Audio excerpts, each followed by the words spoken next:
Hello, everyone. Thank you so much for sticking it out with us for the Solopreneur Summit Spring 2023. We may have another one later this year, TBD on that, but I think it's been so great that we might have to have another one this year. So the whole reason why we created this summit was because we saw that there was a huge gap of support when it comes to solopreneurs. There are over 80% of businesses either have a solopreneur as the founder and the main person running it, or started with solopreneurs. So that's the majority of businesses. And so, how are we not getting the support that we need, especially if you're a solopreneur within your first 0 to 5 years of business? I've been a serial entrepreneur, but this venture, I'm a solopreneur and I'm in year 4. We actually just hit our 4th year last week, right? May 2023. So that's exciting. But there are so many struggles. And because I've been a founder before, I wouldn't say I'm in my first, I'm technically, but not really technically in my first 0 to 5 years. I've brought some experiences from my previous startups into my current business venture. So in this talk, we're going to be talking about how to scale your business for growth, right? So you're going to start out. So we talked about setting the foundation, some things that you know for legal, some things that you need to know for finances, building your mindset, ensuring that you are having work-life synergy. And now you've reached the point of success. You're doing it well, and you've got you're getting clients and they're recurring. Your business is growing steadily. So how do you maintain that growth and additionally scale it beyond the margins that you originally believed? So with me today, I have Jordan and I have Juan, and I'm going to have them introduce themselves in just a moment. And then we're going to talk all about how to scale your business for growth. So Jordan, if you want to go ahead and give us your introduction. Sure. Yeah. Hi. I'm excited to be here. This is going to be a lot of fun. Scaling is my favorite thing to talk about, which is not surprising. My business is called Easy Scaling. And what I do there is I am a business consultant, a growth consultant, and I work with female coaches, typically service providers and agency owners in the online space, to combine effective strategy with done for you execution. I love that, done for you, right? And so, my main business GSD, so that's like get shit done. So it's like done for you. So I love anything with done in it. What about you, Juan? Tell us a bit about your introduction. Yeah, thanks, Georgette. First off, thank you so much for having me. Just really happy to be here. My whole story is I got my real estate license in 2016. And from 2016 to 2018, I kind of did anything wrong you could do as a real estate agent. I went out of my way to start door knocking, cold calling. I really struggled with lead generation. And it wasn't until I hired a consultant and a coach to teach me what I had to do in order to become successful. So in 2018, that coach told me, hey, if you want to go out there and you want to implement something where you could actually grow it and scale it, you need leverage. And that's when I started building out systems. So from 2018 to 2020, I scaled my team out of production to the point where I didn't have to be there. And last year, I sold about $100 million worth of real estate, working less than 5 hours a week. Over the last 6 months, I started a company called Gold Bar. That's a nice little sign back there. And Gold Bar is basically going over strategy, systems, tools, automation, templates that other agents can implement so that they can get the same result, which is financial freedom. And that's really what we're trying to do today. It's how to go out of your way to implement the right systems, the right structures, the right infrastructure that you need to not be working like a chicken with its head cut off, right? Thank you. And I love that example, like not working like a chicken with its head cut off, because I've actually seen that live. So people say it, but I am Jamaican, and that has literally, I've seen it happen right in front of me, and it is not a beautiful. It is as bad as it sounds, guys. But we love a good chicken wing, fried chicken. Yes. Let me not divert too much. So you mentioned systems, which are very important. So before we got to the point of systems, you mentioned doing almost everything wrong. So I'll start with Juan for this question, and then I'll jump back to Jordan. But what were some of those things that you did in the beginning that literally almost had you crash, that now that you've built a system around it, it's just like, wow, this is so much easier? So what were some of those examples? I would say it was the way I was trying to go out of my way of actually meeting people and building relationships to generate clients. When you get into a business, previously prior to this, I was going to go to med school. I had no idea what a landlord was. I didn't even know what contracts and leases were, and it was kind of completely brand new to me. So when you get into any business, whether you're starting out as a CEO or maybe you're just a small founder of a small tech startup, you want to start getting consultants and experienced coaches that have already walked this path. And basically, when I started out, anything you could have done wrong, from going out of my way to door knocking the wrong neighborhood to cold calling people that were on a do not call list, or maybe it was going ahead and sending out email blasts and not having a follow up sequence to follow up after it. It was kind of one of those things where I had to make the mistake, realize that wasn't the right thing to do, and then I'd go on my way to go ahead and fix it. But now that I know the entire process of really scaling a business, I've learned that whatever you want to accomplish, someone's already done. And as long as you could just find them and ask them for help, they're usually going to lay out the path that's going to be a much easier one to follow. Thank you. And I love that, going door to door, or like you said, just not being aware of the information that's out there. So oftentimes we're trying to create things from scratch and we assume that we have to.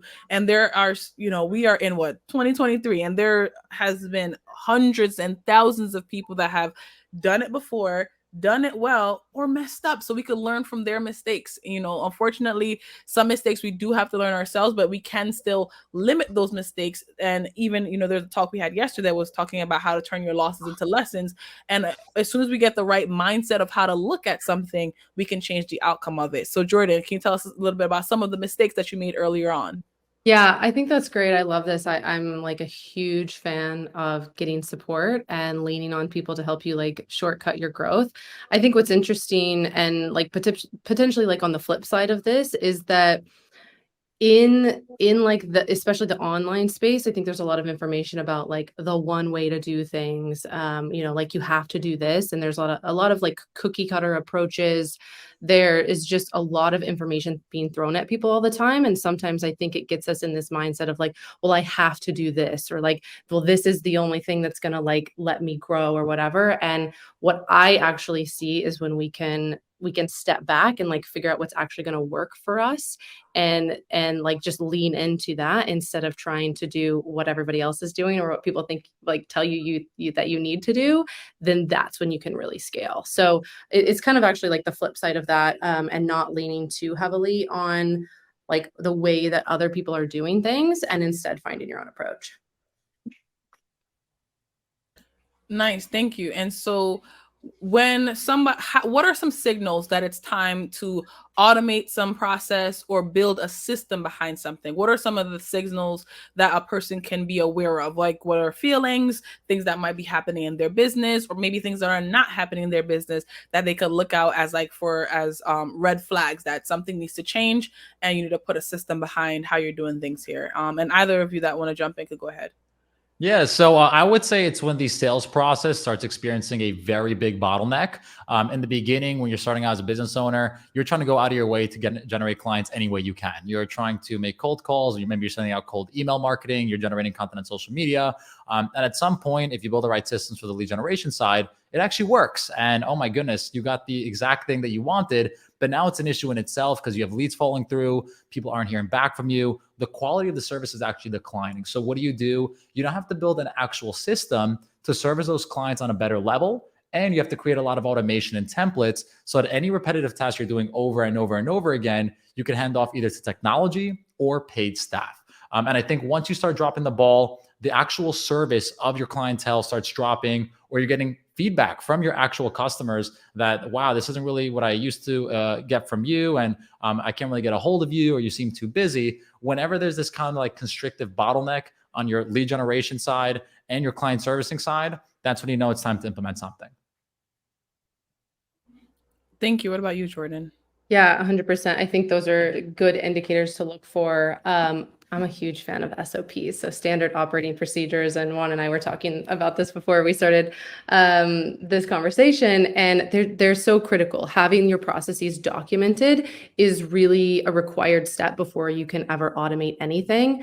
The thing that I love to look out for, not to be like contrarian with every answer of mine, but I find sometimes people over complicate and over automate and over like systematize. They feel like, oh, well, I have to have everything, like perfectly buttoned up and it's got to be automated. And actually there's often like, there's a real cost involved to that, and not everything needs to be automated. So I usually like to put things in perspective and say, like, let's be intentional with the things that we're automating, things that are not getting done, that absolutely have to get done, things that are taking too long, things that you hate to do, like those type of things. And like Juan said, like, where you're seeing those bottlenecks, that's always a good opportunity to automate or potentially outsource. And those are two very different things.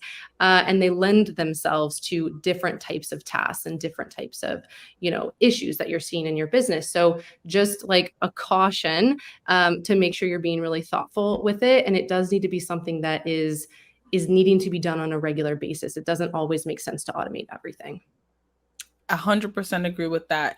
And like, and that leads right into my next question, because sometimes when you do automate certain pieces, and I think both of you, you Juan and Jordan hinted at this in your answer, the quality might decrease. So automation may not always be the answer, or is outsourcing. You have to be strategic with what you put into like a system, quote unquote, and you can have a process behind something of like how it's best done. But that doesn't mean that you need to put like an AI responding to all your clients, right? Like, and that's the next big one, like AI. Everyone's like AI this, AI that, and I'm just like, yeah, that's cool and all, but guess what? It's still learning, and it's still that customization, that personalization is very important for certain parts of your business. Other parts, yeah, absolutely throw an AI on it or throw, automation on it. But if you put it on the wrong piece of your business, that could make you crash a lot faster than anything else. So, my question here, just to kind of bring it all together, is how do you balance maintaining the quality of your product or service while expanding and growing your business? How do you make sure that you're, not decreasing the quality of whatever you're offering to your clients while you scale? I think it's about implementing a certain standard whenever you do outsource something. So I feel that a lot of entrepreneurs have this fear of bringing on employees or staff because they're not going to do it nearly as good as they are. And the truth is, no one's going to do it as good as you are, because at the end of the day, you love what you do and you're going to give it 115%. That being said, if you bring someone on board and they're doing it at 95% or even 100%, the client experience isn't really going to suffer as much as people think it is. So I think a lot of it has to do with limiting self-belief that no one could do what I do. And as mentioned with Jordan, if you document the SOP and you record a video and you provide adequate training to whoever comes on board, you could get them pretty up to par as far as how you do it in regards to that one specific niche. And then here's the big picture. Long term, they actually do end up becoming better at that one task than you, because it's the only thing that they're doing. So I think from a short-term perspective, you just have to go ahead and develop the right SOP and have the right training and the right onboarding process to get that employee or that staff member going ahead and perform the process the same way you are. And that way the actual quality or the actual customer service experience doesn't really suffer too much. Yeah. Thank you. What about you, Jordan? Yeah, go ahead. I totally agree. And it's interesting. I'll mention one thing that I think, you talked about building a team and like letting other people do things for you. I think honestly, that's been one of the biggest challenges that I have faced as we have grown so quickly, is that I've been required to relinquish control to my team. And if anyone is into Enneagram, I'm an Enneagram 1, which means I think there is a right and a wrong way to do literally everything. And that makes it really tough to be able to effectively outsource and delegate.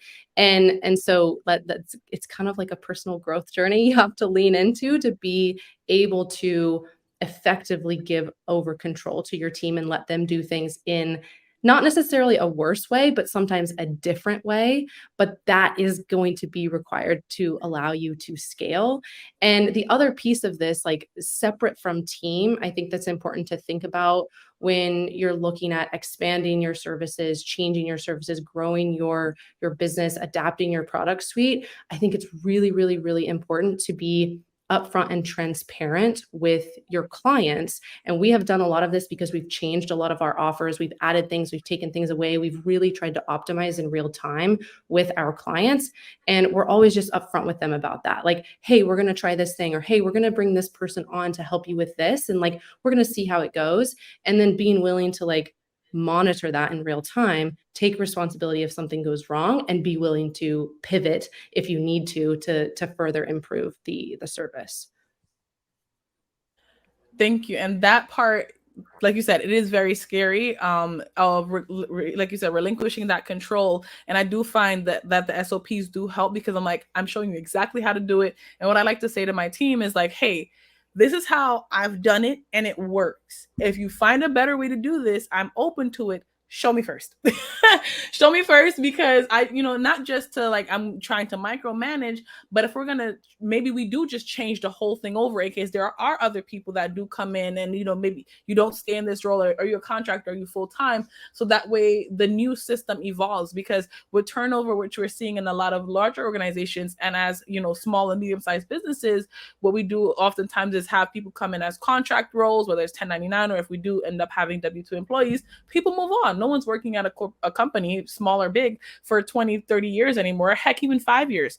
And so how do I ensure that as soon as, one of my team members leaves, that now we're not stuck, and they have updated, and, the tool that we're using has changed and evolved. They've also changed how they use the tool. So that system is no longer valid. And now I hire someone new, and they're like, we're on version like 17. This is from version 5. Like, we have to rebuild this thing. And then that creates a gap. So making sure not only you're creating those SOPs, but you're updating them. There are living documents. Google Docs will save your life. And just updating them constantly as time and things and tools change. So now my next question is going to talk a little bit about, how do you measure the success of something that you've put a system behind? So Jordan just started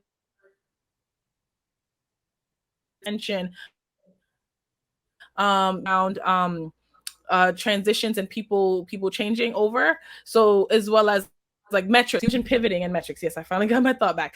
Pivoting. So how do you know when it's time to pivot? And I'll let Jordan kick off, and then we'll have one answer. How do you know when it's time to, if the results of the system is working, like what metrics do you use to track that, so that way you could tell, is it time to pivot? Is it time to keep going with this new system? Yeah. So maybe I'll zoom out a little bit to talk about metrics. And I like to, I'm obsessed with numbers and data. And so I'm big into metrics, and I encourage everyone listening, I encourage all of my clients always to have goals and then have metrics tied to all of your goals. And so like, I think it'll be more helpful to talk about it like with a little bit broader of a scope, and looking at your business kind of holistically and comprehensively, because sometimes we can get bogged down into like measuring metrics or measuring success of this one thing and lose the big picture of like, but what are we actually trying to do with our business, and what is important like in the big picture. So one way to get at that, I always recommend doing like annual planning, setting aside some time to do annual planning. And I'm also huge on quarterly planning, but at least annually looking at your business as a whole, all of the different aspects of it, and grading yourself, grading your business on those key categories to see how are you doing in those areas, so that you can identify then like, where do we actually need to move the needle, and what are the metrics we need to be looking at in these areas?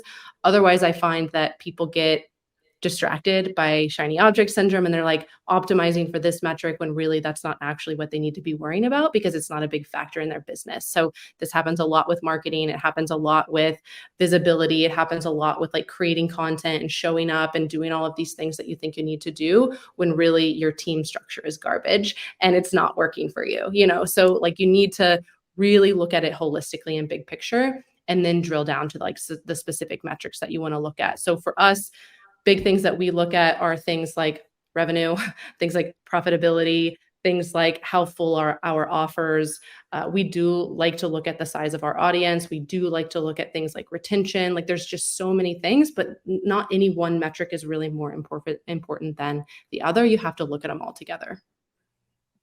Thank you so much for that response. And yes, that quarterly review, because especially when you're growing, it feels so fast. And you're just like, I got to keep moving. There is no time to stop and take a look. But once you hit that wall and you crash, or better yet, you run out of gas, it's because you didn't look at the meter that was saying, hey, slow down, refill me. Like, things are not going the way you think they are. You're moving now, but you got 2 miles left on this meter. So thank you so much for sharing. What about you, Juan? I would say so. My industry is a little bit specific in the sense that we have a very long sales cycle, and the average commission could be $10, $20, $30,000, but you may not see it for 6 to 8 months after you actually start working with the client. So when it comes to me simplifying it for real estate agents and people in the real estate business in general, I always tell them metrics are very important, but if you have too many of them, most times I often find that they just completely ignore them. It becomes overwhelming, and then they end up tracking nothing at all. So I always tell everyone, find the 1 or 2 metrics that you actually control, because you can't control interest rates. You can't control the economy. You can't control supply and demand curves. What you can control is how many people you add to your database every single day and how well you actually follow up with those people. And if you have 2 or 3 really good metrics that are a direct lifeblood for your business or a direct lifeline for your business, I think it simplifies the entire process of what goal you have to hit on a long-term basis. And then I always tell everyone, track down your 5-year goal and then reverse engineer that thing down to a daily action item. And if you just go ahead and you complete that daily action item and hit that metric daily, you know you're going to hit to where you want to get to long-term. 100%, because things are always moving. And so now my next question that I want to talk to you about is, you have grown and we talked a little bit about systems to put in place. So what are some things that you've put in place, whether that's outsourcing, technologies, automation? What are some tools that you find very helpful? And let's speak to, let's talk a little bit about stuff that you're using now, but what would be a good fit for folks that are maybe in like that 4 or 5 year period? Like what should they be thinking about and looking at to put a system behind? And we'll go Jordan and then Juan. Yeah.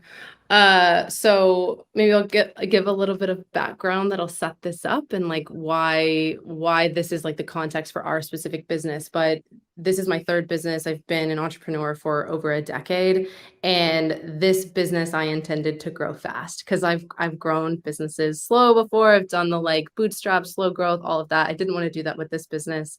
I started it. I made a huge investment into Facebook ads, a $20K investment into Facebook ads immediately right off the bat, and then also committed to another like $10,000 to $20,000 that I was going to be spending over 4 or 5 months.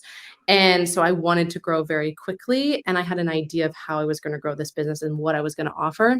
And then 2 weeks later, I found out I was pregnant after I made this huge investment. And I had a 1-year-old at the time. So I was kind of thrust into having to totally redo the structure of my business in a way that was going to be scalable, because it wasn't going to be scalable in the way that I had intended to grow it originally. So that means we had to rely heavily on team and outsourcing. So within the first 30 days of starting my business, I grew a team of over a dozen contractors. And that's not like a typical way that people grow. But for us, it was the only thing that was going to make sense so that we could fulfill on the promises that we were making through these Facebook ads. And so that means when like team and outsourcing is like a heavy thing that you rely on, which it is for us. We still have a very large team. We have 3 employees. We have over 15 contractors. So we're quite a large team for what we do. And that means we rely very, very heavily on being able to effectively delegate.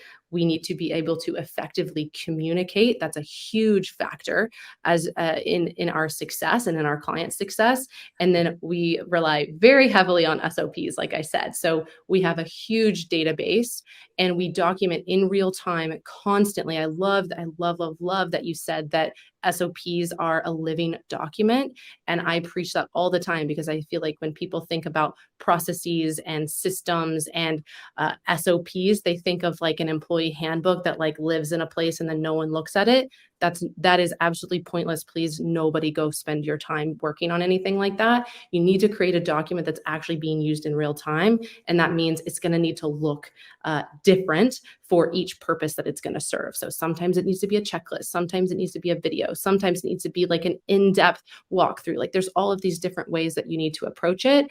And that has been critical for our success and for my ability to step out of the business and really trust that my team can do the things and do them consistently. So delegate effectively, communicate pretty much constantly and openly, and then rely heavily on documenting and following SOPs. Thanks. What about you, Juan? I would say it comes down to 3 things: templates, software, and staff. So when it comes to templates, there's a lot of things in your day-to-day business that you could go ahead and templatize with Canva, WordPress, Google Docs, Google Drive, Dropbox. You could basically just go ahead and if you're going ahead and designing something over and over and over again, you might as well put it into a template or an SOP. Next, you have the software component.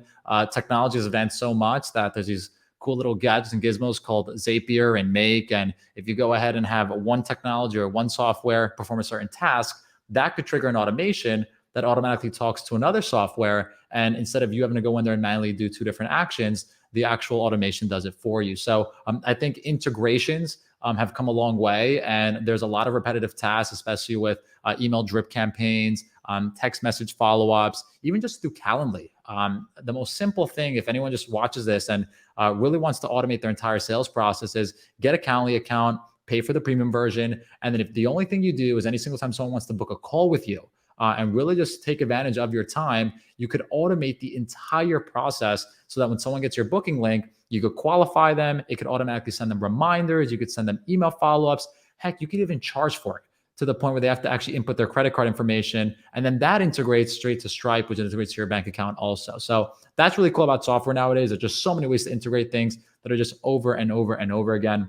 And the last one is going to be staff. The beauty of staff is you could hire a virtual assistant nowadays for as little as $4 to $6 an hour. You could train these people to go ahead and be very, very good at just 2 or 3 specific tasks. And then when you want to grow your organization, you could hire someone locally that could be your manager or your operator within your business. So there's just so many ways to go ahead and scale and grow nowadays. But I think it really comes down to go ahead and audit your entire day-to-day business. So what does your routine look like? And what's the 2 or 3 things you're doing over and over and over again that if you were to automate or delegate would give you back 10, 15 hours of your time?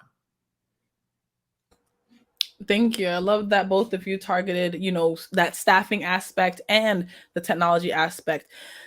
Excuse me. And then Jordan, that is a big switch to make because, and that's the next thing, right? We've both all 3 of us have hinted on pivoting, right? So when you realize something is not working the way that it needs to work, you have to adjust it. You have to put something else in place in order to maintain that growth that you're having. Because if you build a business on shaky foundations, like I said, if you look back now, you finally get the meter and it's not going in the direction that you want it to go, you will now know why.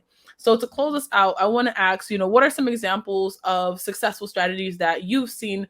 Both of you work with other entrepreneurs and other solopreneurs and founders. So what are some successful strategies or methods that you help people take a look at the systems and business model that they have in order to maintain that growth? And then we'll start with Juan and then go to Jordan. I would say when I'm looking into clients or maybe I'm coaching a real estate entrepreneur on their actual business, the first thing I ask them is, what is your database and how many people are inside of it? And the shocking thing to me is that more than 95% either don't have a database, or if they do, it's not working. So the way I like to compare a CRM is, imagine if we created the world's fastest jet. And this jet could take you from New York to Dubai in less than 30 minutes. It's an incredible vehicle. It's going to save you so much time. But if no one teaches you how to actually operate and fly that jet, it's basically pointless. It's just going to be sitting somewhere at an airport. And that's really the way a lot of people are operating their CRMs. They spend so much money, hundreds of dollars a month, on these fancy CRMs with all the gadgets and gizmos possible.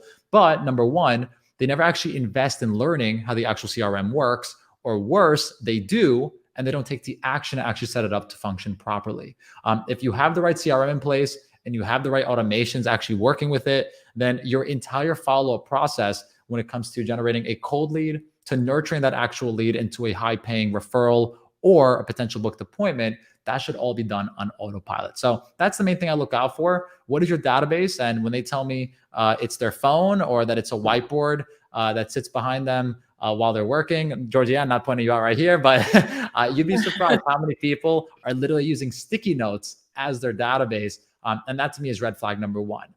The second thing is when they start telling me that they're working 80 hours a week, but they have an influx of clients. And that usually tells me that there's a bottleneck in the servicing side and that they really aren't delegating enough. And it's all about overcoming the limiting self-belief that we can do everything ourselves and we don't need anyone else to scale. Because the reality is, any major company out there, the second you get to a certain amount of pipeline in your customer acquisition funnel, you're going to want to go ahead and hire someone to help you with the sales process, someone with the marketing process, and someone with the operations process.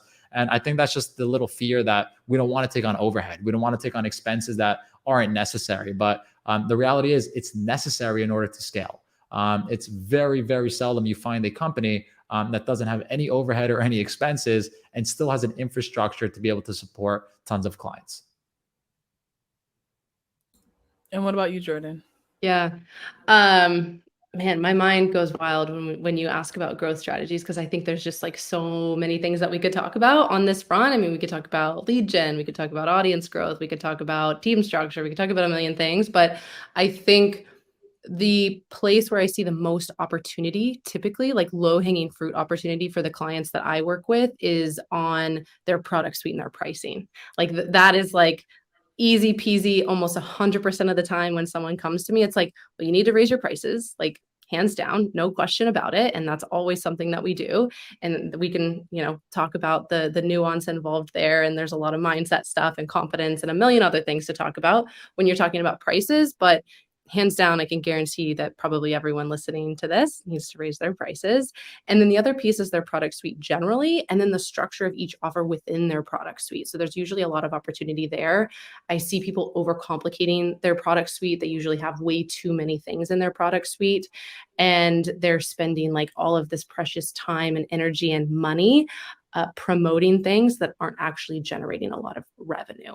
So that's usually where we start. Other than raising prices, we also start with like mapping out product suite and doing actual projections based on prices and capacity. So we can identify, oh, wow, look at this thing that you're launching quarterly or monthly that generates 1% of your revenue.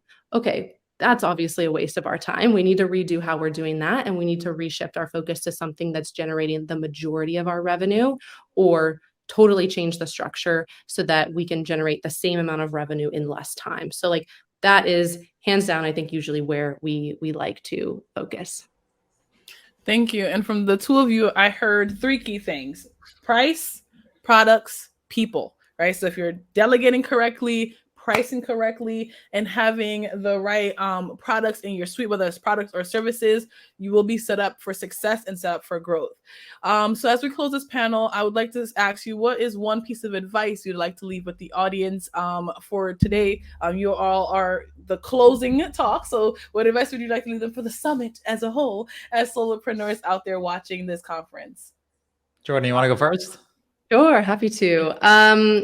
I think that's something that comes up for me a lot that is like personally comforting, that maybe I'll share, is what someone told me one time is the definition of entrepreneurship. So it's like one definition out there that exists, and that is that as an entrepreneur, your job is to hold risk. You are the holder of risk. And I think this is deeply comforting for me. And it's one of the things that I lean on, both in like the highs of my business, but also in the lows, because it reinforces my drive to really try new things and take risks, because that is my job as an entrepreneur, and trying not to get caught up in everything being perfect. I see that stopping people a lot of times, is you like sit on things and you sit on things way longer than you should. You just need to get it out there and get the data, and then you can pivot from there.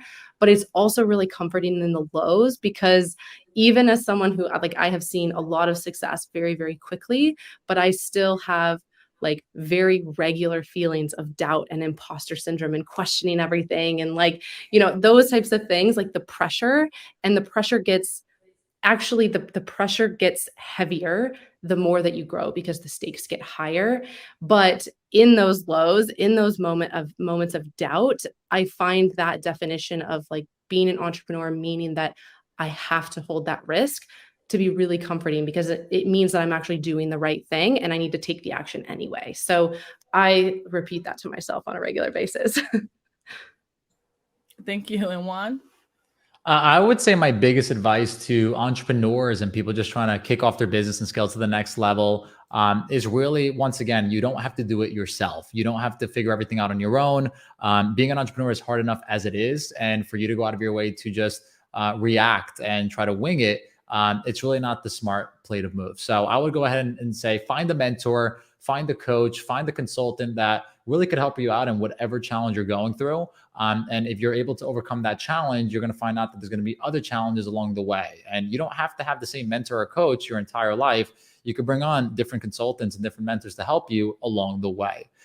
Being an entrepreneur, to me, is really one of the biggest blessings in my life. You get to go ahead and change the world and chase your passion all at the same time. And if you find that you really enjoy and love what you're doing, once again, this entire process of building and creating SOPs and hiring staff, it should be a personal development experience all in one. So if you are currently struggling with your business, or you feel like you're not getting anywhere, just understand everyone, whether it's Jeff Bezos or Elon Musk, have all felt the same exact feeling. And the one thing that's really going to go ahead and separate you from everyone else that quits is just sticking through it, getting the help you need to go out there and scale to the next level, and then going out of your way to continue being consistent and getting results.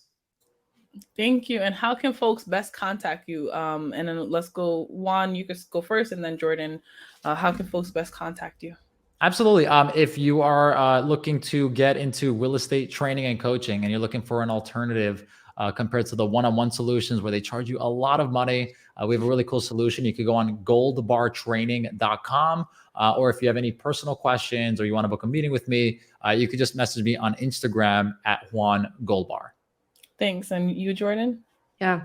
Website is easyscaling.com. That's the best place to find us and what we do and all of the things where we hang out. Instagram's kind of my platform, place I like to hang out and have conversations. So you can find me on there. My name is somewhat hard to spell. So head to easyscaling.com and you can hook up with me there. Awesome.